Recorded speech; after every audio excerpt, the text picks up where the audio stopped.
Olá, sejam todos muito bem-vindos à discussão de mais um tema relacionado à microbiologia. Hoje falaremos sobre a microbiologia forense. Quais são as áreas em que essa ciência vem sendo aplicada e como será que isso ocorre? É o que veremos logo após a vinheta. Vamos começar?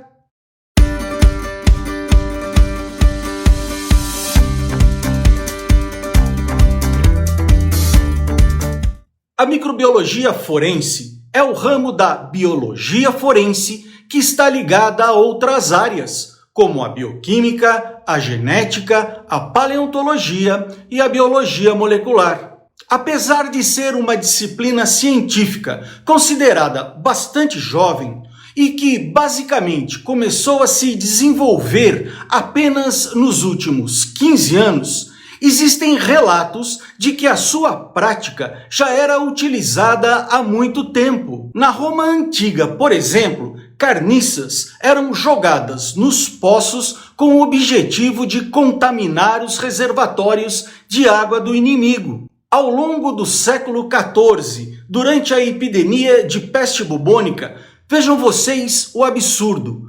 Corpos das vítimas eram lançados em catapultas de modo a serem utilizados como verdadeiras armas biológicas. Se isso não bastasse, durante a Segunda Guerra Mundial, o Japão lançou sobre a China pulgas criadas em laboratórios contaminadas justamente com a Yersinia pestis. Nos dias atuais, a microbiologia forense pode ser aplicada em diversos campos, tais como bioterrorismo, crimes sexuais, decomposição cadavérica e perfil de DNA. Começaremos pela aplicação da microbiologia forense no combate ao terrorismo. De acordo com o CDC, o Centro de Controle e Prevenção de Doenças dos Estados Unidos, o bioterrorismo é a disseminação deliberada de agentes biológicos, como bactérias e vírus, utilizados com o propósito de causar doença ou morte em populações humanas, animais ou plantas. O caso mais famoso de bioterrorismo e que, de certa forma, transformou o campo da microbiologia forense aconteceu no ano de 2001 nos Estados Unidos. Logo após os ataques de 11 de setembro contra as Torres Gêmeas em Nova York, cartas anônimas foram endereçadas a senadores, bem como a redações de TVs e de jornais americanos. Dentro dessas cartas, além de uma mensagem ameaçadora, havia um pó branco contendo esporos da bactéria Bacillus anthracis, o agente causador do antraz, também conhecido por carbúnculo, uma infecção extremamente letal. Esse ataque ocasionou o total de 22 vítimas, causando, infelizmente, a morte de 5 pessoas. 7 anos após o ocorrido, o FBI chegou à conclusão de que o culpado por esses ataques fora um cientista que trabalhava nos laboratórios de biodefesa do próprio governo americano. Bem, agora falaremos sobre a aplicação da microbiologia forense em relação aos crimes sexuais. Esse tipo de crime ocorre quando a vítima é violentada sexualmente, momento em que o agressor pode infectá-la, causando uma IST, sigla de infecções sexualmente transmissíveis. Através de exames microbiológicos das amostras colhidas das vítimas de tais crimes, é possível, muitas vezes, não só identificar o agressor, como contribuir para a sua condenação. Já em relação à aplicação da microbiologia forense na decomposição cadavérica, podemos dizer que essa ciência é utilizada tanto para se estimar o intervalo pós-mortem, ou IPM, como para relatar atividade microbiana em diversos estágios da decomposição do cadáver. Estudos vêm demonstrando que a vasta diversidade e as interações das comunidades microbianas, do solo e dos cadáveres tem grande potencial na aplicação forense. E por último, discutiremos o perfil do DNA como aplicação na microbiologia forense.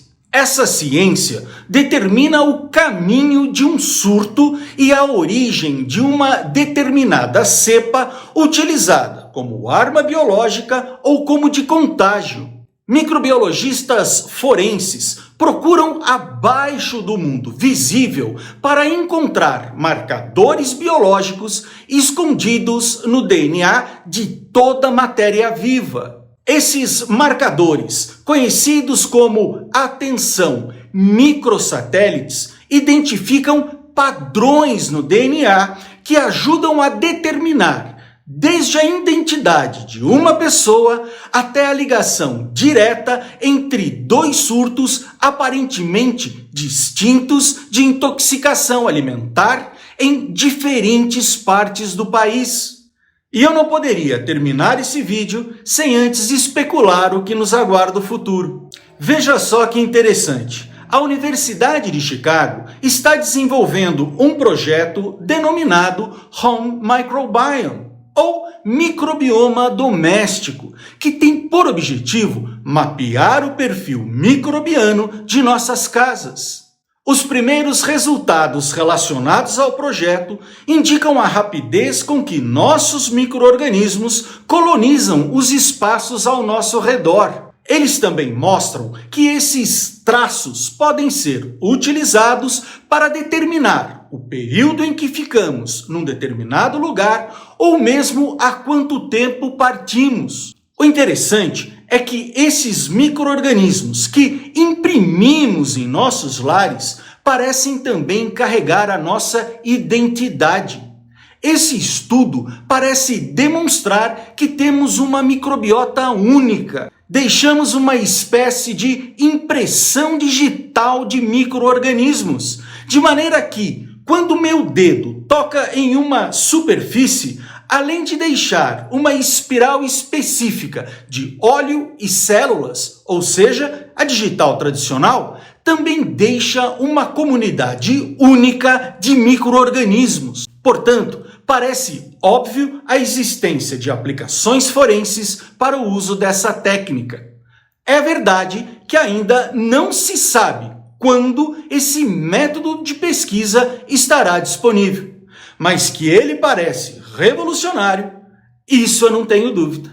Bem, pessoal, e era isso o que eu gostaria de falar com vocês nessa semana.